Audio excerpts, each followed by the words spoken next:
All right. Oh, I get a mirror and everything here. Okay. Let's see. What is that? This is what you're learning about? Ah, because you're learning root probably. Yeah. Not connected to my class today.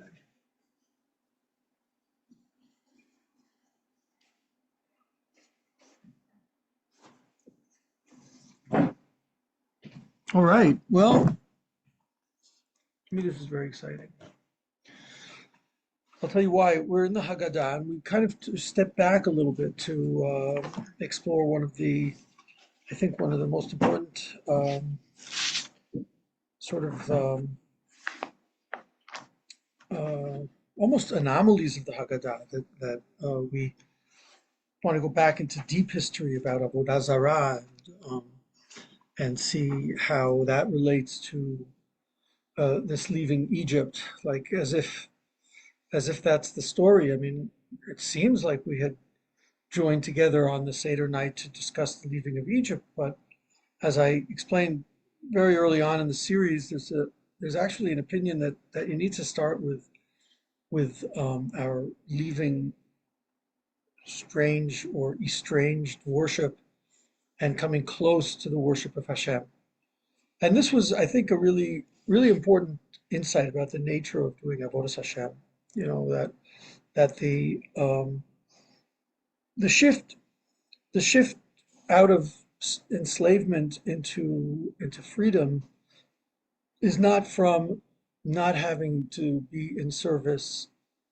Sicha is not from being in service to someone or something and then not being in service to anything, totally liberated and free, right? That's not what we're having described here, and it's actually very important to the Haggadah that we understand that that we're always, as human beings, in service of something. We're always in service of something, and and we needed to go through, and we're going to see this even more clearly. We needed to go through this period of avodah zarah, apparently, uh, perhaps to get clarity as to what it means to truly be in the service of Hashem. Um, and um, and this has to do with something I spoke a little bit about idolatry last time. That idolatry in general is it seems, right? It seems in not seeing. Well, I'll start from this. That the Torah teaches us that we're in the image of Hashem, which is a very, very important idea, right? To be in the image of Hashem. On a certain level, when you learn, and the rabbis say this, when you learn about the ways of Hashem, at least, when you learn about the ways of Hashem, you're actually learning about the way you are meant to be. I've actually talked about this, when you walk in Hashem's ways. What would walking in Hashem's ways mean? Well, in a way, Moshe in chapter 34 of Shemot asked Hashem, what are your ways? And Hashem said, I'm a kel rachum, b'chanun, erech ha'payim, rav chesed be'emet. I'm a compassionate God, I'm a forgiving God, I'm like all those things. And so then it became, when you listen to that and then you are told later, walk in Hashem's ways, you have a pretty good idea of like what it is you're supposed to be living out. But to go deeper in that concept, that's a really, really important concept because in our context here, because then it becomes that like if you're in the worship of Hakadosh Baruch Hu and you are in Hashem's image, then on some level, and this obviously it's like a delicate thing, but on some level, your fullest realization is going to be somehow connected to your serving Hashem. In other words, if to live out our lives in the full image, being in the fully expressed and manifest image of Hashem, right? Then actually, the only way we can do that is by knowing Hashem in some way, by aligning our lives according to what His desires are, because in a sense they will be reflected in our own deepest desires. So that when we're in the when we're in the service of Hashem, it would be wrong to say we're in the service of ourselves. That's could easily go there, and we talked about that a little bit last time, where like you could become sort of ego-centered about this, right? And that would be very dangerous and very destructive. But instead, if you move your personal sort of taking possession of it out of the way, and you really want to be in a service of Hashem, so clearly that's going to involve you becoming the very fullest realization of the glory that is meant to flow through you. And that's going to be a reflection of you in Hashem's image. This is a very important thing to understand, like, and it has everything to do with whether you're going to be involved in an alienated service or in a service of HaKadosh Baruch Hu. In an alienated service, what's going to happen is you'll be talking about how that idol is so powerful, so strong, this and that. I bow down to that idol, and I really, in a sense, give over all my powers to that idol. And I'm nothing, and that idol is everything. That's Avodah Zarah. You're worshiping something which is actually strange to you. But what if you're worshiping something which is, so to speak, it's funny to talk about this, but is familiar to you? It's so familiar to you that it's like the opposite of being strange to you. It's like absolutely you or flowing through you. It's totally authentic and real.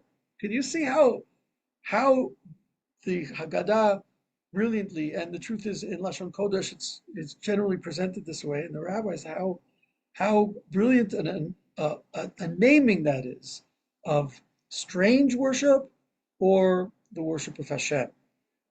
Those are the opposites, right? It's not avodah shel hazar. It's not like we're serving that which is strange. Then you could say something other than God. That you're actually involved in estranged service. Okay, so that was one point we made last time. Another point we made last time was, like, I think, a really, really important insight about the nature of Avodas Hashem, and that is that we don't say then, that we used to worship Avodah Zarah, and now we worship you, right? We don't say that. I mean, it would maybe be nice to say that, but we don't. We actually say we used to worship Avodah Zarah, or our ancestors did, and now we have been brought close by Hashem, the Makom here, to his service. We've been brought close. And that was the second insight, which was really, to me, was very dear and important to me, and I hope to some of you guys, and that is that in a way he doesn't he can't really give us fully his worship. It's like, I'll put it like this: he can never tell you everything and everything and everything that you need to do. But what he can do is bring you close. He can, so to speak, approximate you. Yeah. He can, like, get you in line with it, right? I know sometimes people are disappointed by that. Gee, just tell me what to do, please, right? But he doesn't. I have a lot of experience with that, but he does send messages, gives him dictation. He's given us the Torah, which is a very broad and thorough explication of the nature of Hashem's desire and what this world is, aspiring towards, and the prophets and the rabbis. It was an unbelievable corpus, right? But when it comes down to it, you're not always going to be told, like, wow, should I go to that appointment today or should I stay here for the class? You know what I mean? Like, okay, I know you are, right? So, but like, I'm just saying, like, you're not going to find that in the Shulchan Aruch, because ultimately we are given guidance, but are called upon to assert our own agency, right? Meaning to discover our own lives from within. Because we're supposed to have free will and creativity. Yeah, right? Something like that. Yeah, and it's even less, I suppose, but and more like, well, that's also part of being in the image of the divine. See, and that's the clincher. He can only be makarev you to his avodah. If he spelled everything out, then there would not be any, in a sense, any agency. There's no choosing, right, of being of your own inwardly generated guidance, right? So then that would undermine being in the image of Hashem. Yeah, I think that that has more to do with why we are freely choosing creatures than some other things that people say about it. It really is about, and this is something, by the way, which Ben Azai says, one of the great Chachamim, it really is about the greatest klal of the Torah. He disagrees with Rabbi Akiva, who says that it's love your fellow as yourself. He says, no, no, no, it's the verse which says that we're in the image of God. That's Ben Azai. An amazing thing, and I don't think they're in contradiction. The Balatanya explains that to be loving is itself to be in the image of God. So they go together, right? But nevertheless, it seems to be a um, more inclusive um, description, right? Yeah, that's an interesting machloket, which the Maharal, if you ever get to have the great merit of learning the Maharal, it's in the Tiv Ahavat Reya, where he talks about this disagreement between Ben Azai and Rabbi Akiva. It's a very profound one, but I'm just leaving it right here. As we talked, if you remember the very, very first class, we talked about the infinite openings of our being, which is what aligns us with the infinity of a Kadosh Baruch Hu. So here we're, in a way, kind of like making a little bit more exactitude, that like it's a also, knowing what to be in the service of, knowing what the divine purposes and aspirations are, and knowing how profoundly, when you live from within that, you become the most fully expressed and realized and enlightened human being. And this is, to me, this is like just so important and in a way so challenging. I think for all of us, it's like, it's easy, especially when you're shining, right?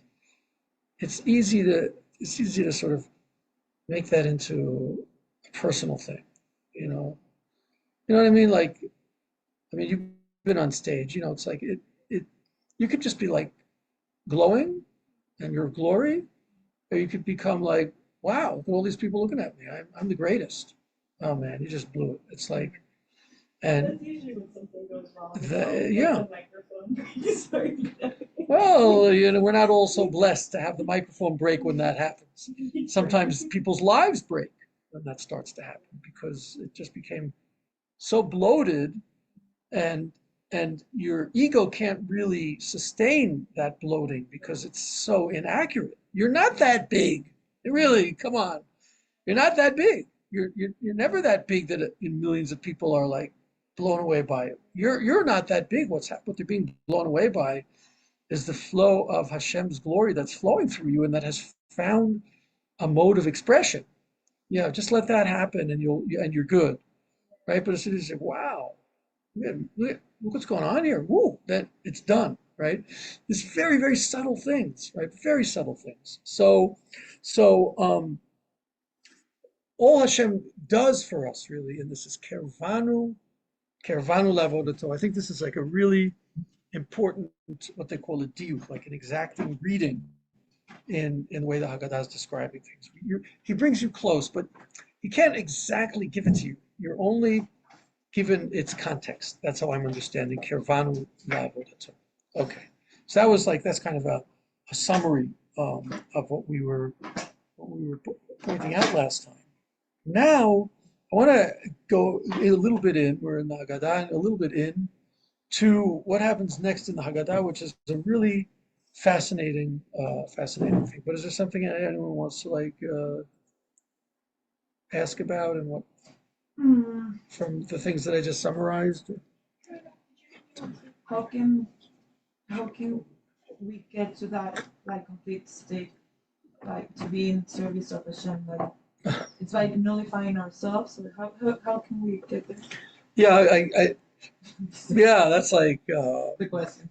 it's an important question, but yeah, we're learning the Haggadah. So, but I will just say that it three guidelines, right? One is definitely study, in which you really are looking to meet Hashem's wisdom as it's revealed.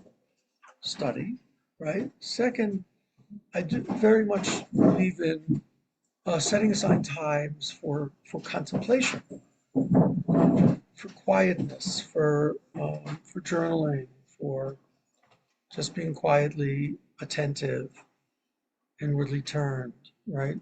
That's number two. Number three really is getting an outside view, advice, you know, getting an outside view, not buckling under, but it's very helpful even just to speak it out to someone, what your what your deliberations about, for instance, just to Speak speak. out loud to someone about what? Yeah, but if you're having a deliberation, you're exploring something.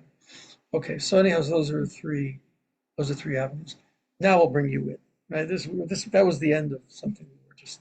You hear those, right? I think those are really important guidelines. Yeah, study, contemplation, and conversation with someone who's a good listener primarily. So, so now, yeah, now we get the Haggadah really, quite surprisingly, is going to spend more time on verses that we're about to read than it has spent on any verses up until now. Now you need to understand this is like really kind of shocking. This is supposed to be telling the story of leaving Egypt, right? Remember? Anyone remember? Yeah. It's like, huh? All we've said about Egypt until now is that Avadim Ayinu Lepharaoh b'Mitzrayim v'Yotzeinu Hashem Misham b'Yad Chazakah v'Zroah Netuyah, that we were slaves to Pharaoh in Egypt, and God took us out of there with a strong hand and an outstretched arm. It was a great moment. But then since then, we've had stories, we've had drushes, we've had like all kinds. We've had questioning whether this is even the right night, and now we're talking about idol worship, right? Okay, this is like it's getting stranger and stranger. Now we're about to quote the most quoted verses up until now, which don't seem to be talking about Egypt. So let's read. It's actually a quote from Joshua, from Joshua, right before he leaves this world. It's at the very end of the book of Joshua, right? So Joshua has been leading the Jewish people ever since Moshe died. It's been 14 years of 7 years conquest and 7 years of beginning the division of the land of Israel among the tribes and beginning to settle. Okay.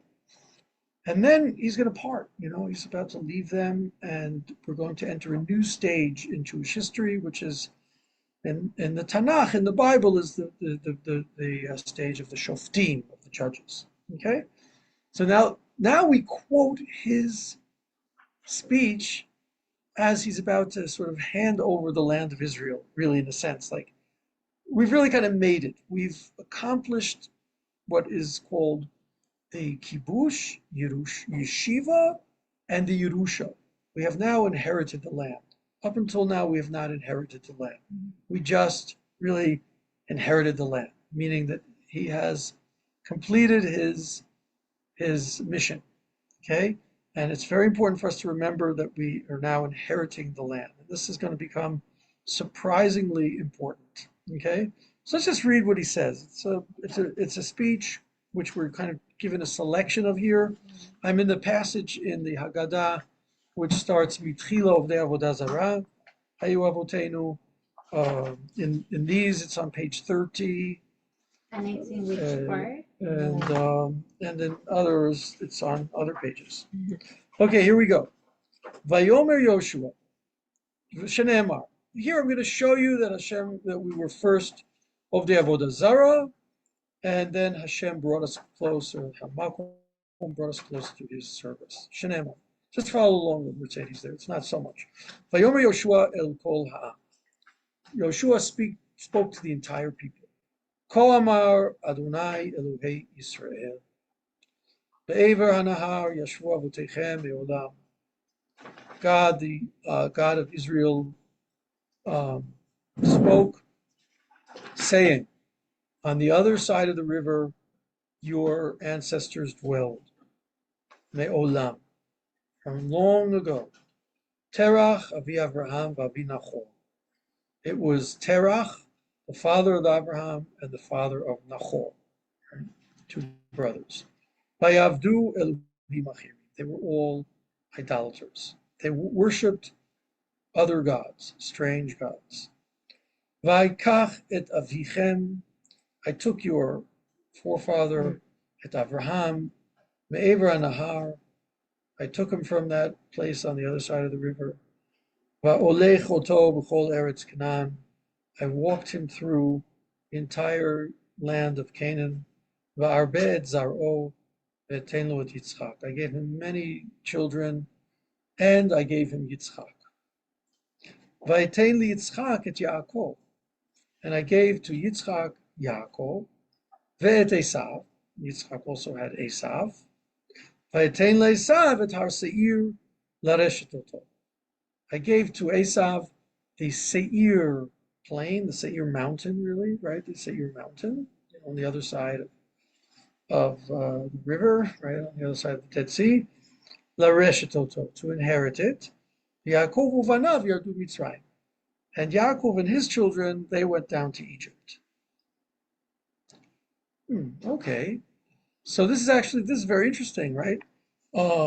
Because Yoshua here is describing to them exactly what we're doing now. I mean, that's why we're bringing this verse, which describes how they were first idolaters, and then they, well, I don't know. I thought we were going to find out that then we stopped being idolaters. I mean, just one second here.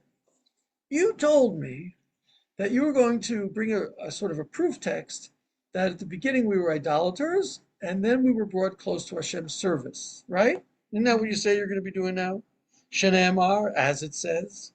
Could you please tell me where we're told here that we were brought close to Hashem's service? We're going to give you 15 seconds to discover the answer to that question. In the Haggadah. What?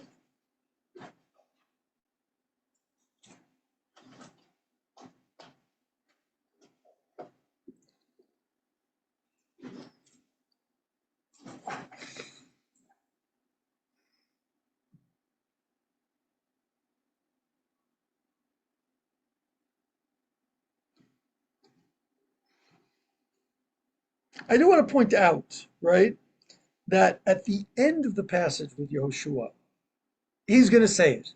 He will say in chapter 24 of Yehoshua, verse 13, you might have that.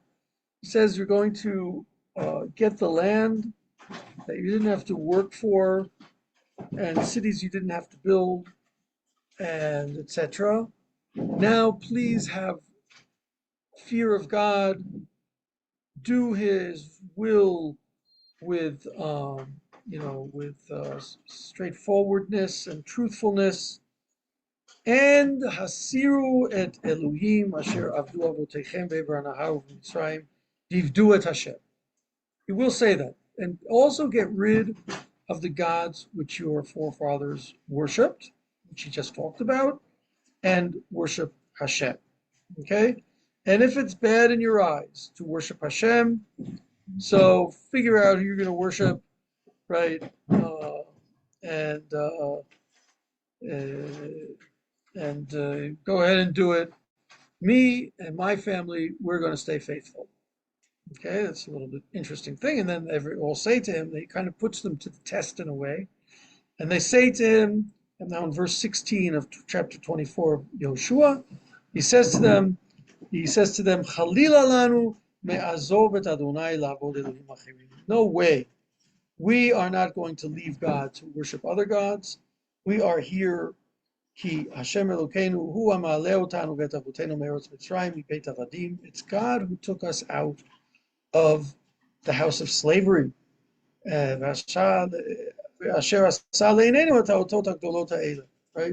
And He did all these wonders for us to save us. So in the end of that chapter, he is going to do what we just described, right? But we don't do that here, right? We don't bring it to its closing. It's kind of surprising given that's what we said was going to happen. Instead, what's important to the teacher of the Haggadah here, what's important to the teacher of the Haggadah is that I gave Esav the land of Seir, and and Yaakov went down to Egypt. Okay? We're going to come back to the story, but we're not going to come back to Yoshua. So let's think about this for a couple seconds. Okay? So we were told that we need to start by talking about how our ancestors were idolaters. And the speech ends, as much as is quoted here, being told that Esav went to Seir and Yaakov went to Egypt. Okay? Why do you think it would be important for us to know about Esav going over to Seir? What does that have to do with anything? I mean, there's some kind of a clarification going on, but like, what's going on here? So here's the suggestion I want to make. I'm not even going to wait for you to try and answer that. Here's the suggestion. This splitting off from Esav, is a really profound moment, right?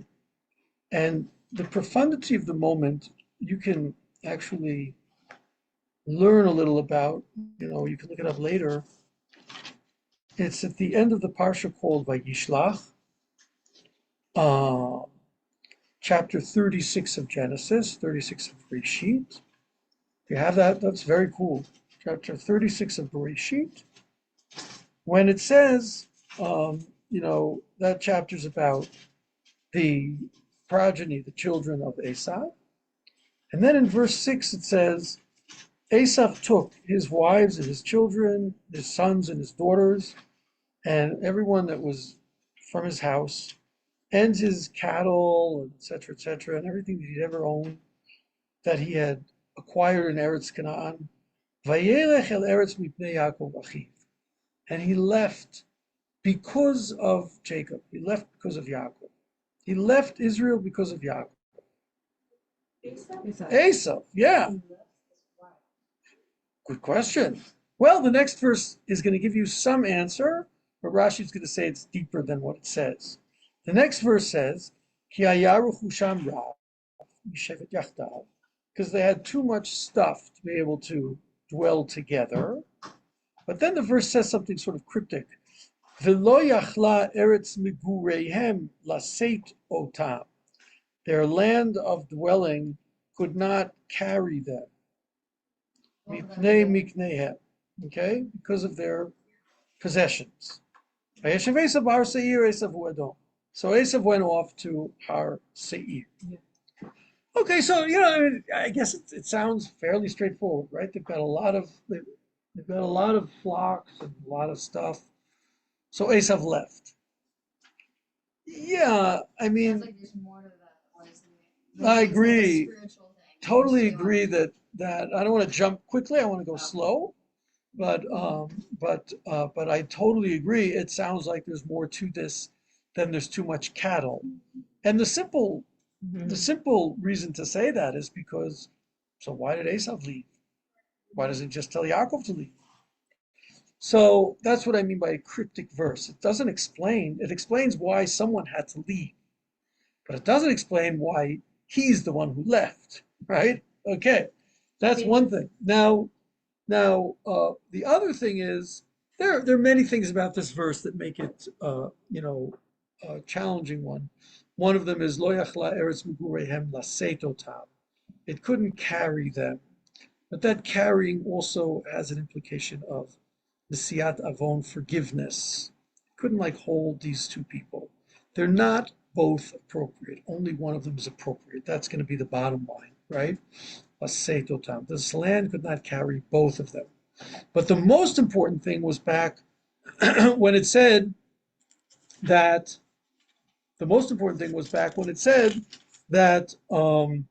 that Esav took everything that he owned and went to this Eretz mipnei Yaakov achiv. That was the weird thing, which literally means because of Yaakov. I mean, if the problem is they have too much cattle, it's not because of Yaakov, it's because of both of them, right? I mean, so, okay, so, right, you understand that? It's because of both of them, because they together they have too much. So it's not because of Yaakov that he leaves. So Rashi says a most astounding thing.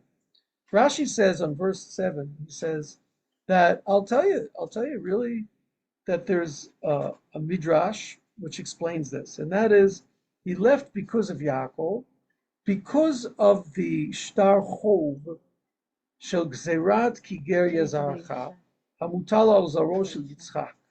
Amar elech le mikan אין לי חלק לא במתנה שניתנה לו הארץ הזאת ולא בפירעון השטר. Which means that he left because he knew that to inherit this land means going into slavery.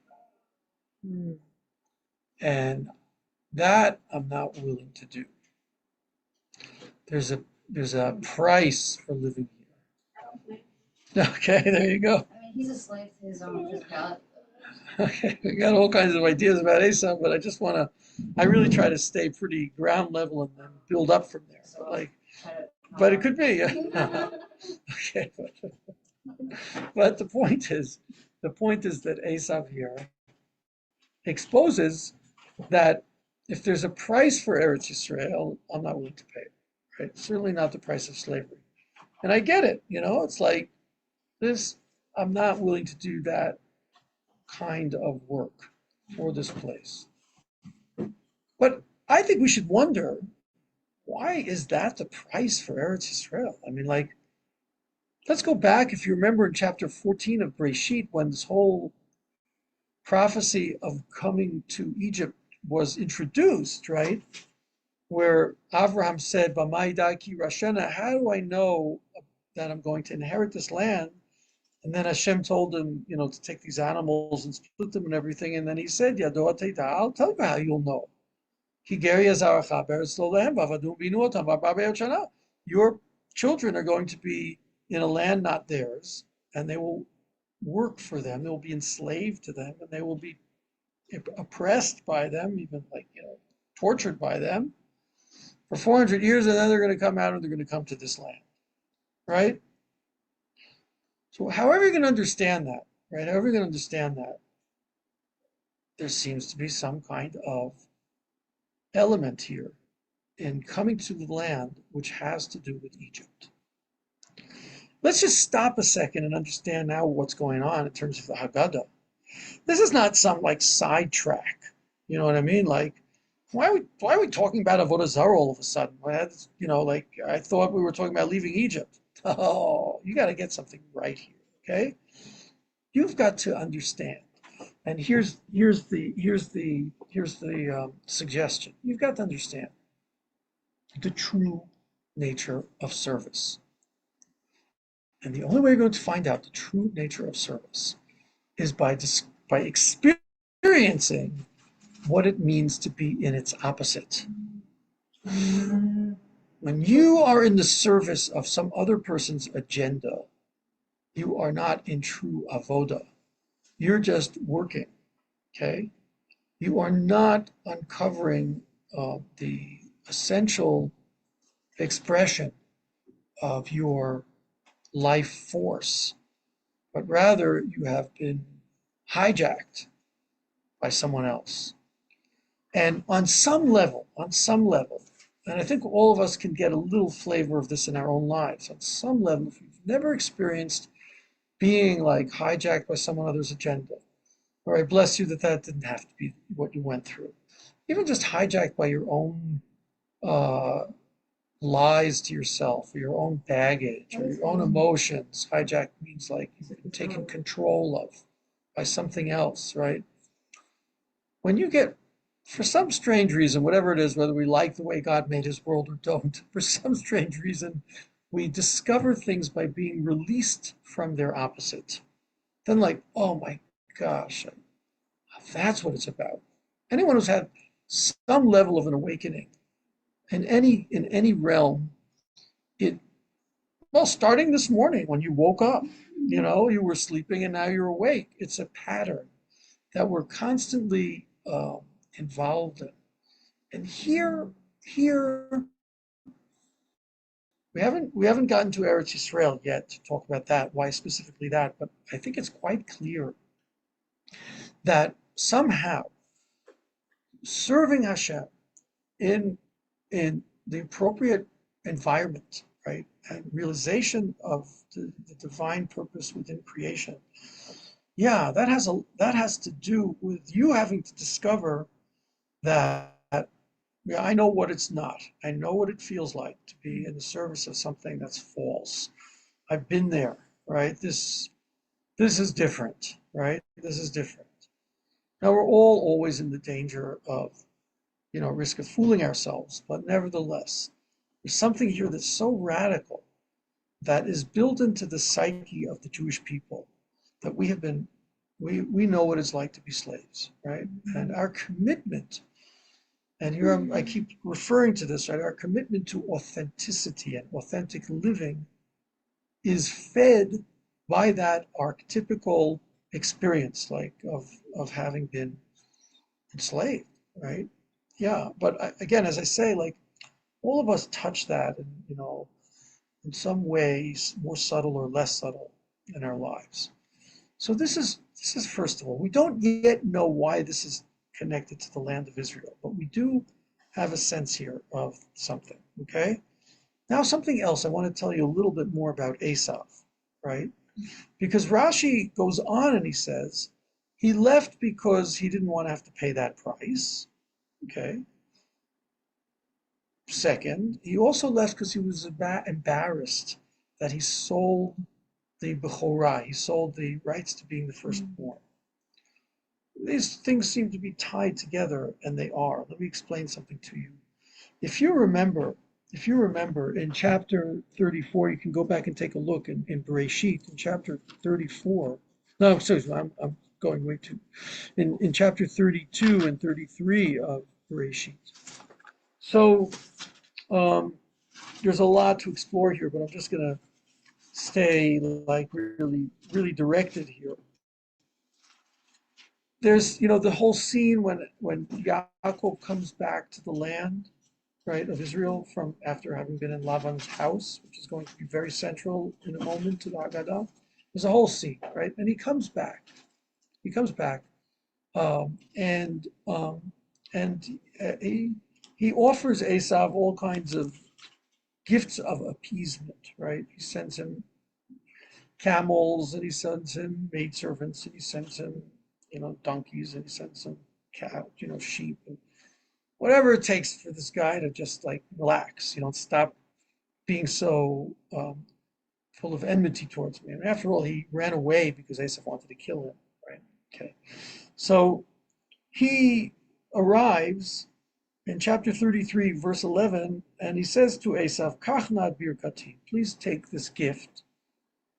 Chooses a funny word to say it with, but we're not going to go into that. Please take this gift which I have brought to you, as Hashem has given me everything I need, everything I need. And he pressures Esav, and Esav takes it. Okay. Then he says, Esav says to Yaakov, come, okay, let's travel together. Let's travel together. Yeah. Like, I mean, it's kind of a nice offer, it would seem. But then Yaakov says in verse 13, Adoni, my master, right? Yodea, the children, they're soft. And my cattle, they are like, still young. If I push them too hard, they'll die. Please, you go ahead, right? You go ahead, and I will walk slowly.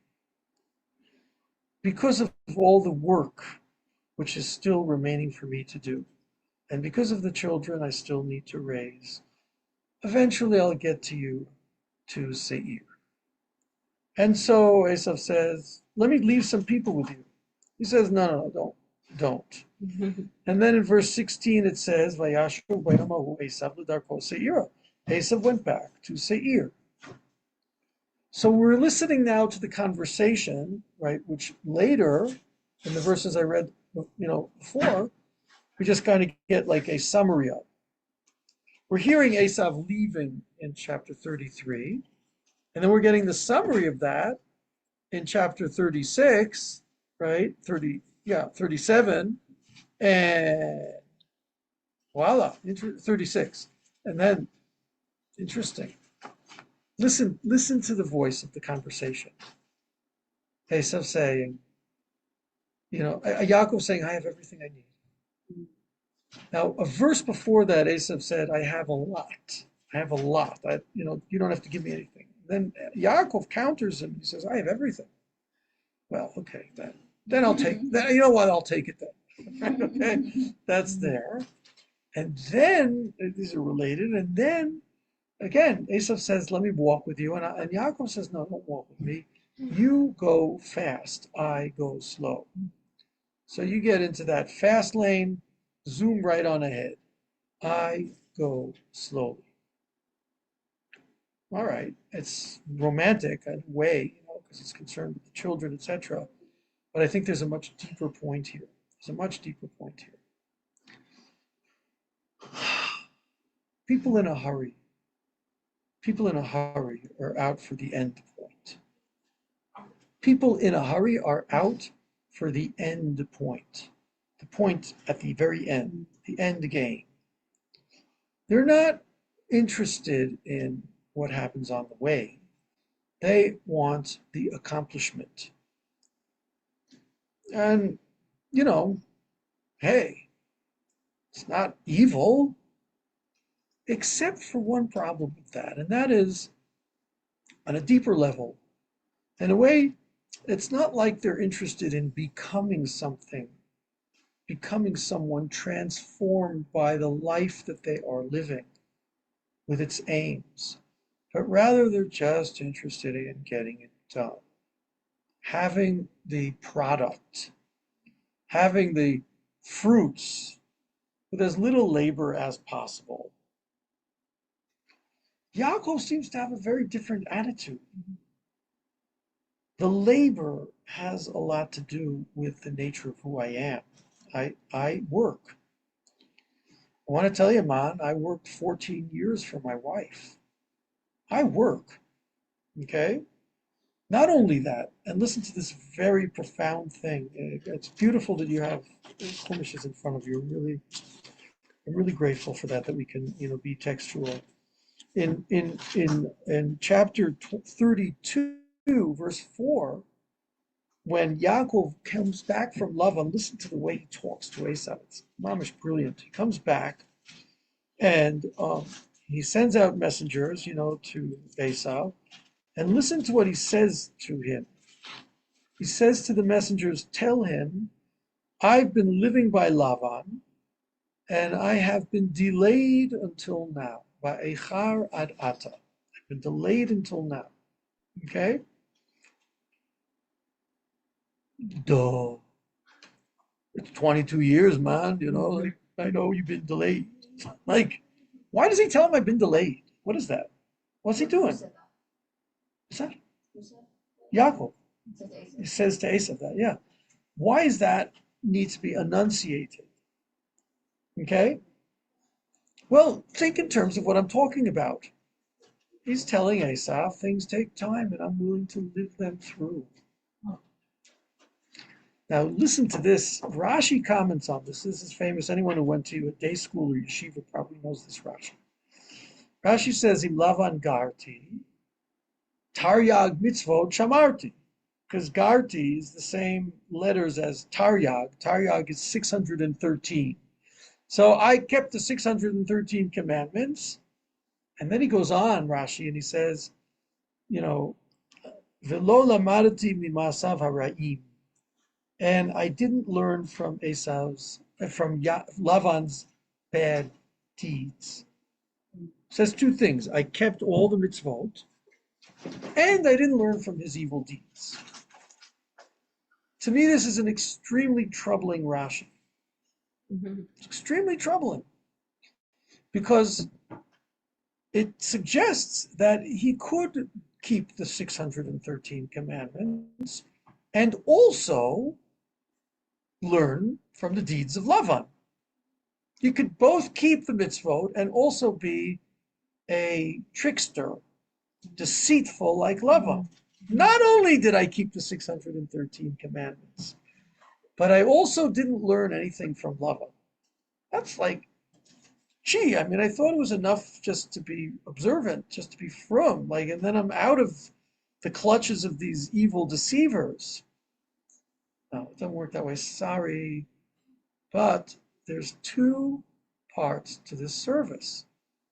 Okay? Now, I'm just going to point something out textually, and then I think you'll hear it.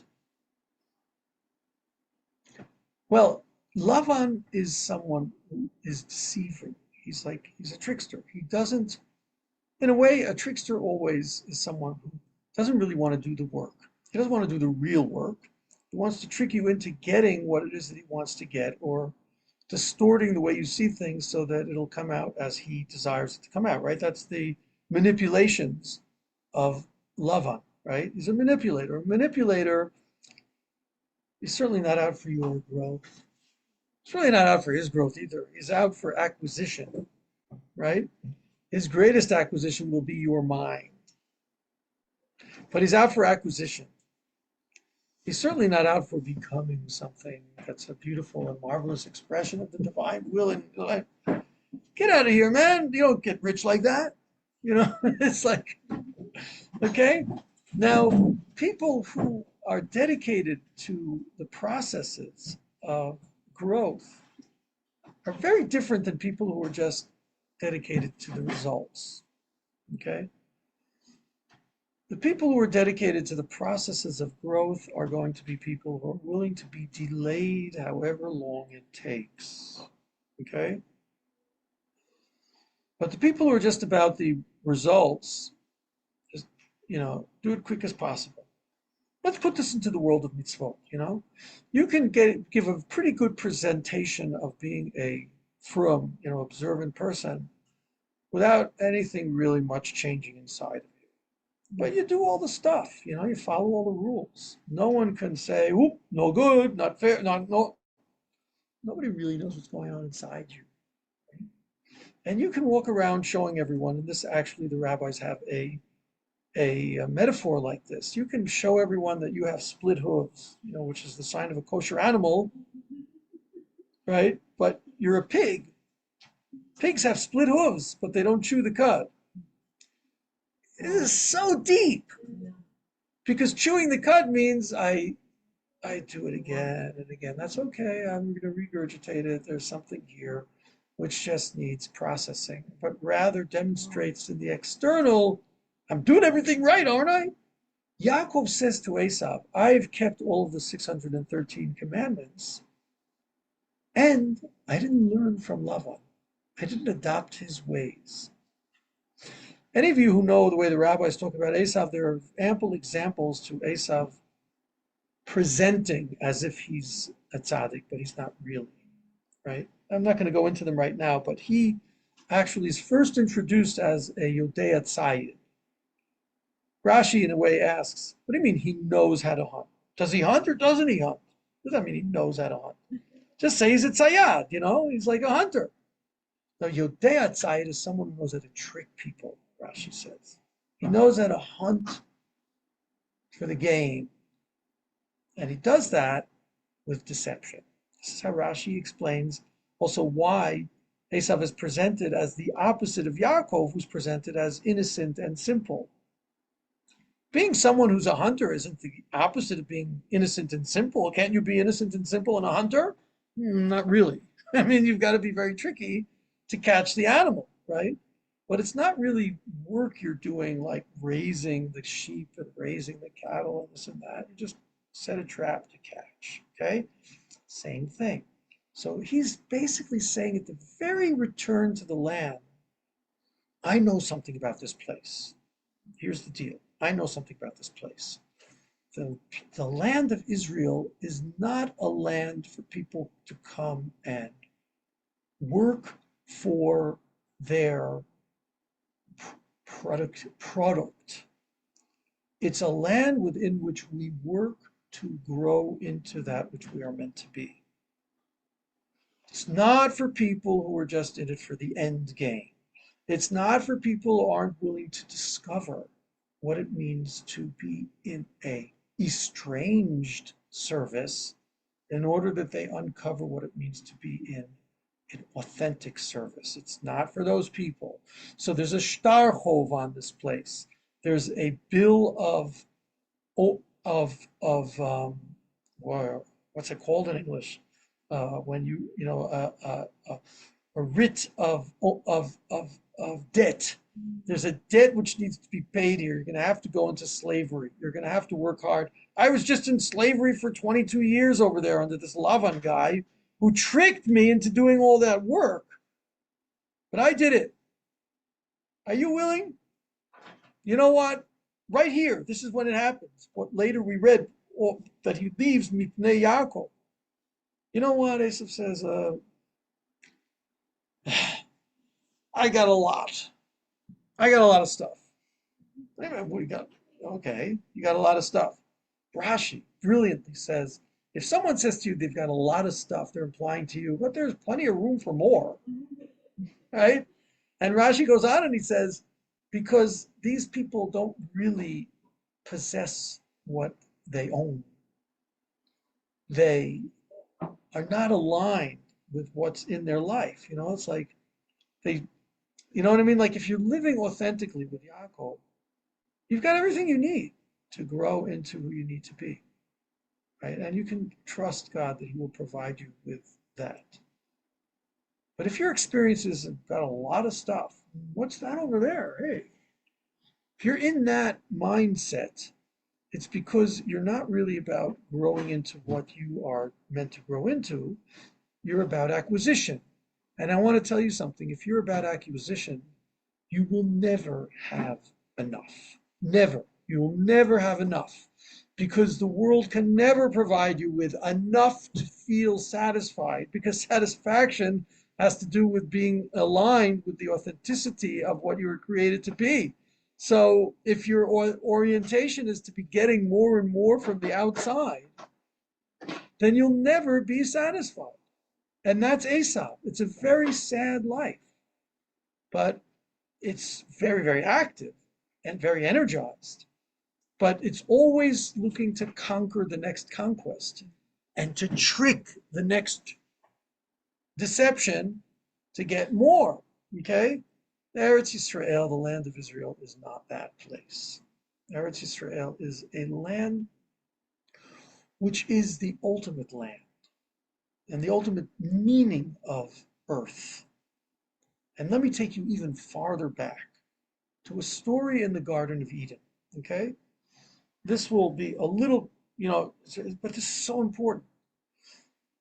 There's a verse in the first chapter in the story of creation where God says, let the fruit trees produce fruit. You may have heard about this. Let the fruit trees produce fruit. Eitz pri oseh pri. That's what he says. And then in the next verse it says, well, the trees produced fruit. What happened to the fruit trees producing fruit? What do you mean the trees produced fruit? So the rabbis have this wild mythic explanation. It's that the trees were supposed to taste like the fruit. And instead, he ended up with trees that taste like wood producing fruit. Bad. That's not what I wanted. I mean, why do you care about that, God? I mean, you want people eating trees? I mean, what's going on here? Okay? So the explanation of this has a lot to do with many things, but here I'll just tell you it in our context here. A tree that produces fruit is like an artist that is not expressive of the truth of their being, but rather, this sells, let me paint some more of these. Okay? Or you know, this gets me the wealth I'm looking for. I'll just do more of that. But is it authentic to you? Would you stop being such a pansy, man? What is this romantic sentimentalism? I mean, just get down to the tachlis of the, like, the point of it. Okay? Stop being such a wussy about things. Does it work? It works. Work, Asav. Does it get you what you're desiring or not? Okay? As opposed to, and it's challenging living this way, believe me, as opposed to, not that I always do, but as opposed to a tree which tastes like the fruit it will produce is a tree which is authentically producing that which it is. It's a metaphor for a human being who's living that way. One is the Yaakov tree, the other is the Esav tree. I'm going to hear you in just one second, Goldie. I just want to finish this point. Think about, could it be that the land of Israel in some way, is meant to, so to speak, rectify, express, for us to live through that type of perfected living in, so that this land will produce, so to speak, trees that taste like their fruit, and we'd be back in the Garden of Eden before that error, to live the tree of life, whose tastes like the fruit, as opposed to living the tree of distinction, really, between and opinions. Really, is how the Rambam learns it, of like what's good for me, what's bad for me, as opposed to who it is that I am. Right? Then, now, if you hear all of that, you can understand a bit of like why Esav, in a sense, gets it. This land isn't for me. I'm going someplace else. I'm going to the hairy country. Literally, that's what Seir means. I'm going to the place where the hair is already grown. Don't need to grow anything, really. Right? And not this place where the demands are too heavy on me.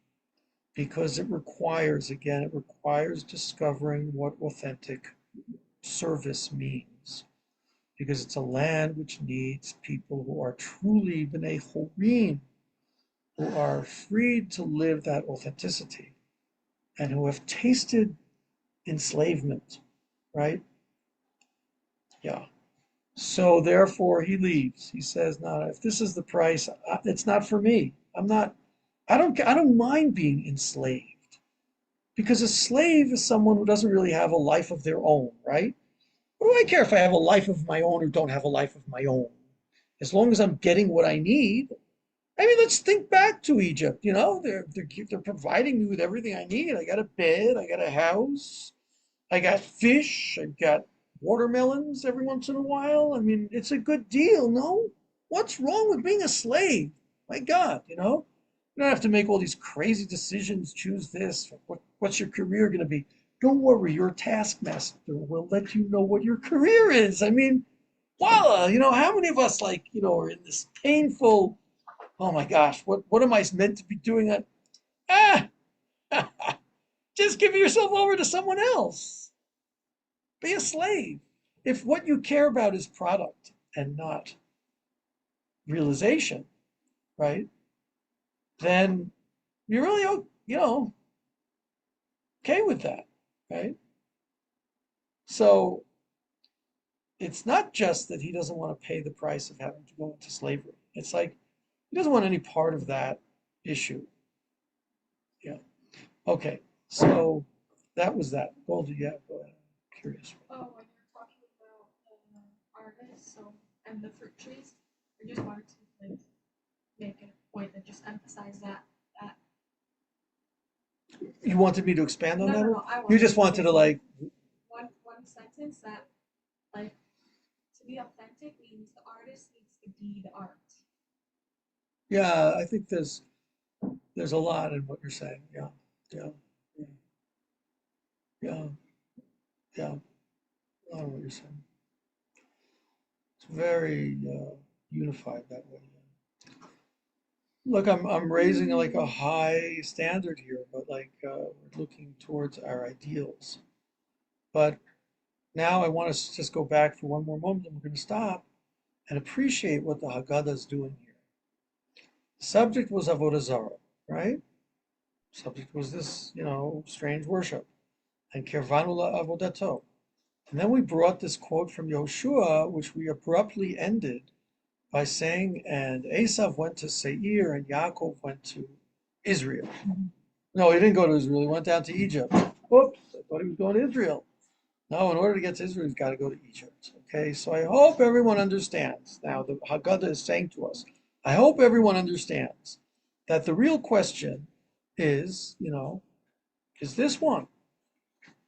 Are you willing to do the real work, or are you just going to do a fake work? Right? Real work or strange work? Real work or estranged work? And that will be reflected in whether you live here or don't. That's how it's reflected with Esav and Yaakov. Okay, so yeah, I think we did a pretty clear presentation of this piece in the Haggadah, which really people usually read this as they kind of, I think, usually sort of ignore, we didn't seem to get to the end of the point that we were supposed to talk about how God brought us close to his service. And instead, we ended it very abruptly by saying that Yaakov went to Egypt. Well, where did he bring us close to his service? That was the beginning of bringing us close to his service by helping us learn and clarify what is his service and what is strange service. Okay. Thank you for your attention. Thank you so much. You're welcome. Pleasure. Yeah. I missed